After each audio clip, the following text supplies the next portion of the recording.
তোমালোক সকলোকে AB edu study চেনেলটোলৈ স্বাগতম জনাইছোঁ। আজি আমি ক্লাছ 7ৰ কৰি চাওঁ অহা 1.3 প্ৰশ্ন উত্তৰ সমালোচনা কৰিম।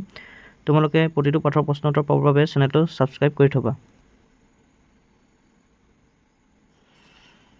1 নম্বৰ দিছে তলৰ সংখ্যাবোৰত ভাৰতীয় আৰু আন্তৰ্জাতিক পদ্ধতি অনুসৰি কমা বহুৱা আৰু আখৰে লিখা।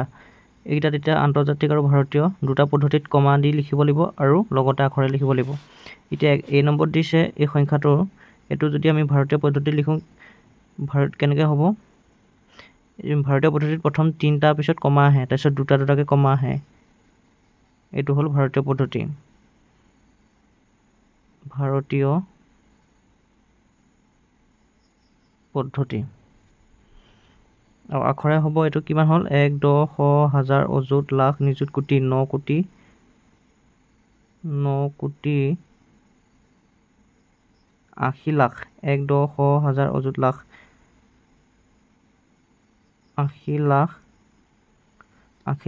20,000, 1, 10, 100, 1000, 20,000, 120, 1, 10, 100, 120। এইটো হ'ল আখৰে। তাৰপিছত এইটো আন্তৰ্জাতিক পদ্ধতিত কেনে হ'ব?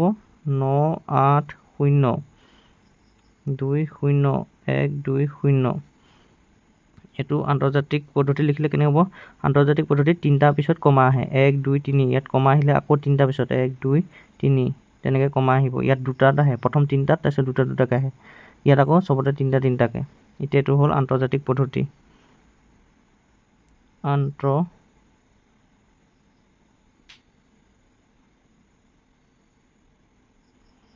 আন্তৰ্জাতিক পদ্ধতি।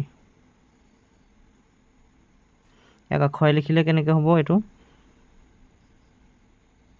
এইটো হ'ল মিলিয়নত ধৰে, 1, 10, 100, তাৰপিছত 1000, তাৰপিছত এইটো মিলিয়ন। 98,000, 98 মিলিয়ন হ'ব এইটো। 98,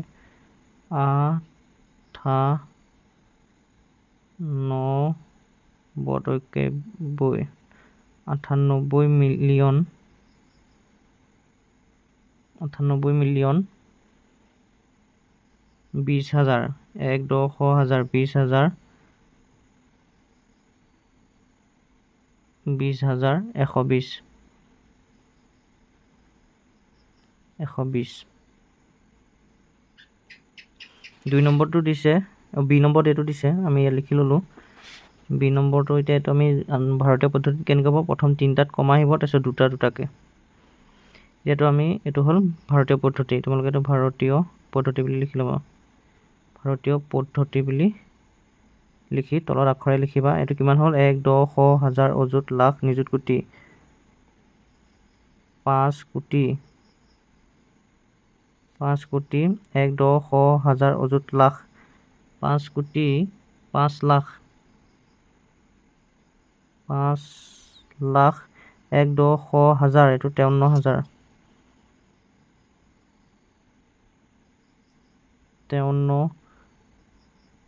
53,624, 624, দুটা 100 লিখিলেও হয়, তলবীয়া 100 লিখিলেও হয়, 24। আৰু এইটো আন্তৰ্জাতিক পদ্ধতিত হ'ব 50553624। এইটো যদি আন্তৰ্জাতিকত লিখোঁ, আন্তৰ্জাতিক পদ্ধতি, ইয়াত 3টা 3টাকৈ আহিব, 1, 2, 3, 3ত কমা আহিলে, 1, 2, 3ত কমা আহিলে। এতিয়াতো আখৰে হ'ব 50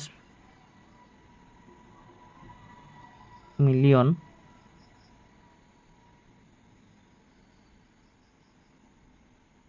1, 10, 100, এই 3টা 1000ত পৰিলে, তাৰপিছত এইটো মিলিয়ন, 50 মিলিয়ন, 50 মিলিয়ন 553,000,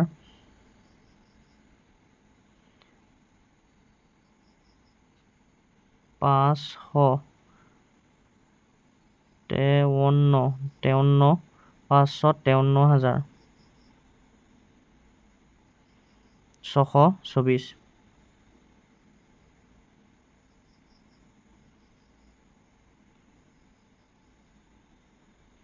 24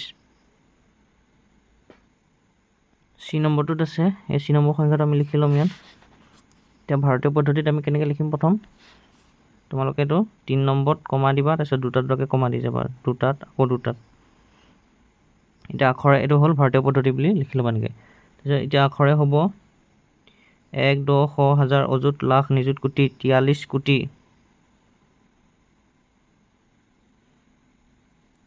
43 কোটি 1 10 100 1000 অযুত লাখ 2 লাখ 65,000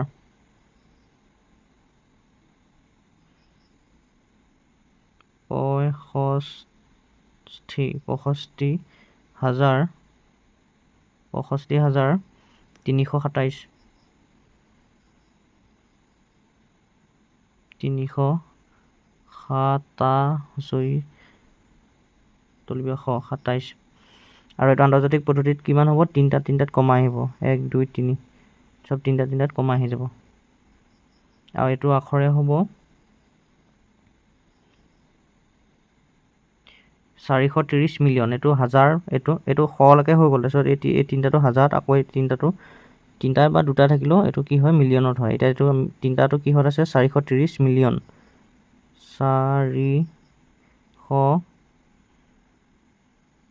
430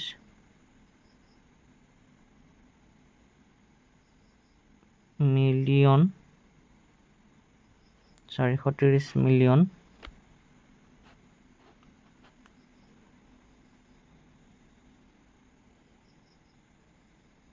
265 হাজাৰ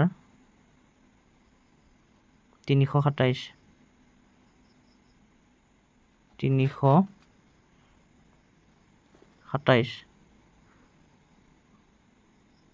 এইটো হ'ল আখৰে।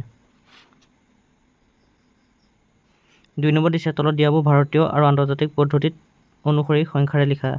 এতিয়া এইকেইটা আমাক সংখ্যাৰে লিখিব দিছে। এই নম্বৰটো দিছে 2 নম্বৰ এনচাৰৰ এইটো হ'ব 9,11,21,202। এইটো আমি এতিয়া কিহে লিখিম? সংখ্যাৰে লিখিব লাগিব, আখৰে দি থৈছে। এটা কিহত লিখিব কৈছে? ভাৰতীয় আৰু এটা আন্তৰ্জাতিক।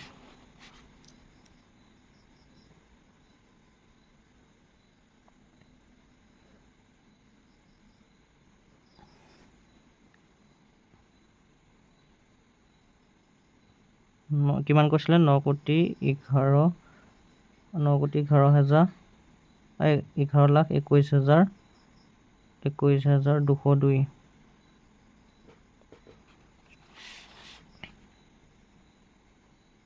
9,11,21,202।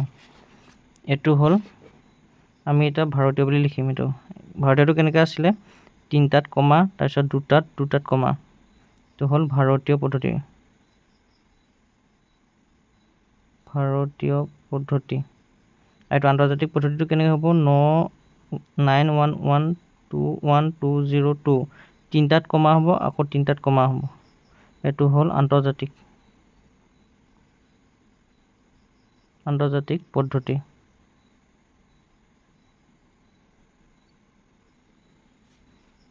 বি নম্বৰ দিছে 50,26,507।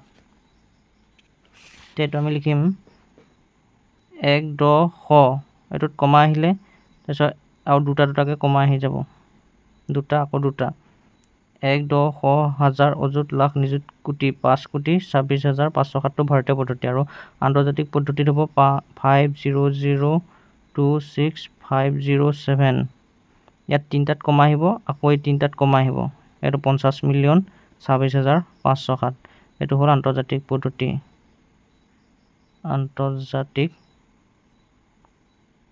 পদ্ধতি। তোমালোকে পৰীক্ষাত এনেকৈ লিখি দিবা, আন্তৰ্জাতিক আৰু ভাৰতীয় বুলি এনেকৈ মেনশ্যন কৰি দিব লাগিব। চি নম্বৰ দিছে 22 বিলিয়ন 35,07,740। এতিয়া আমি চি নম্বৰটো লিখি ল'লোঁ ইয়াত।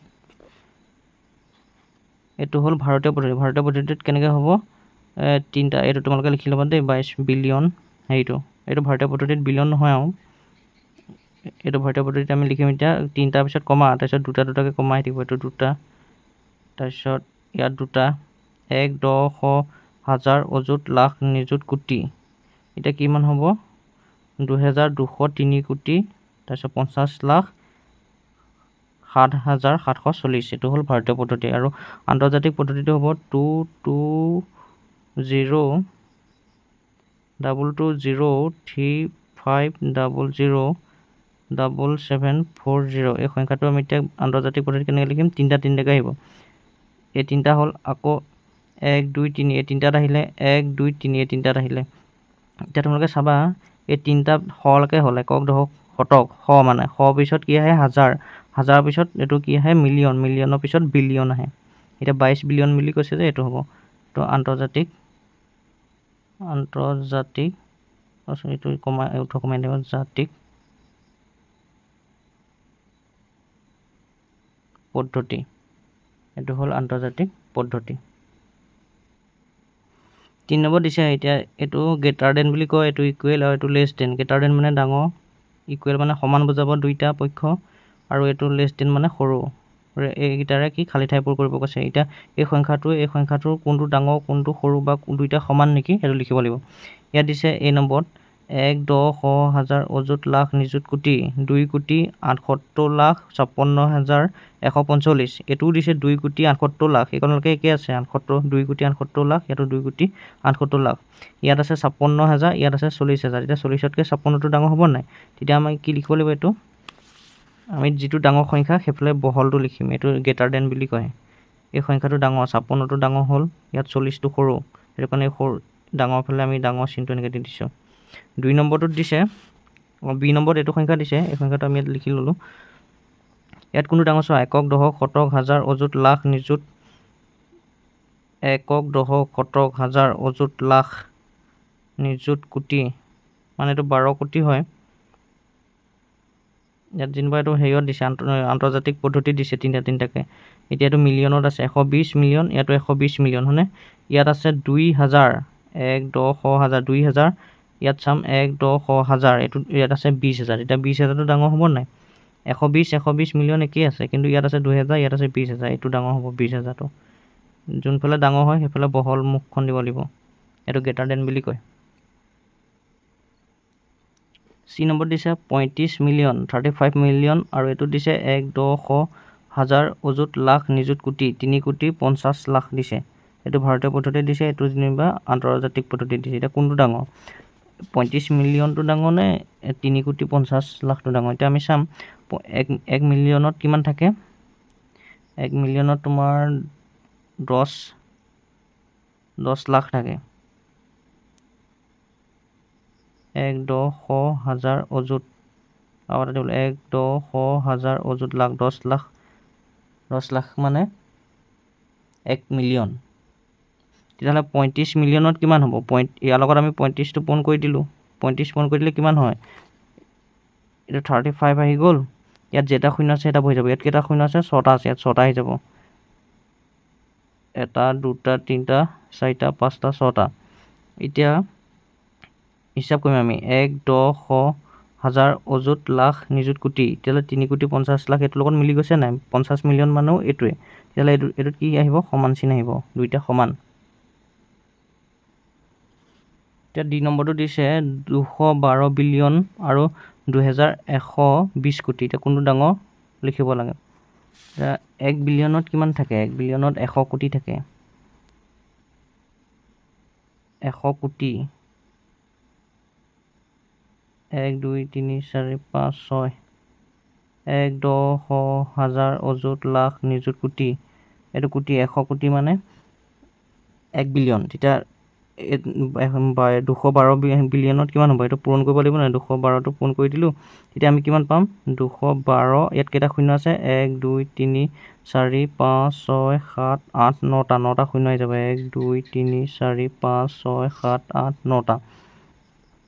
আৰু 2120 কোটি মানে কিমান হ'ব 2120 কোটিটো যদি আমি লিখোঁ কেনেকৈ হ'ব ইয়াৰ লগত কি আহি যাব 2120 এইটো কোটিত হ'ব লাগিব 2120 কোটি কোটিত হ'লে কেইটা শূন্য 7টা শূন্য আহিব 1 2 3 4 5 6 7 এতিয়া চাবা হিচাপ কৰি চাবা হয় ন একক দশক শতক হাজাৰ অযুত লাখ নিযুত কোটি হ'লনে এতিয়া এইটো কোটি কিমান কৈছিলে 2120 কোটি এটা 2120 কোটি হৈ গ'ল এই দুটা কোনো ডাঙৰ হ'ব চাবা ইয়াত কেইটা শূন্য আছে 1 2 3 4 5 6 7 8 9টা আছে আৰু ইয়াত কেইটা আছে 1 2 3 4 5 6 7 8টা আছে তেতিয়াহ'লে কোনটো ডাঙৰ হ'ব এই বিলিয়নটো ডাঙৰ হ'ব 212 বিলিয়নটো ডাঙৰ হ'ব ইয়াত 9টা শূন্য আছে এইফালে 8টাহে আছে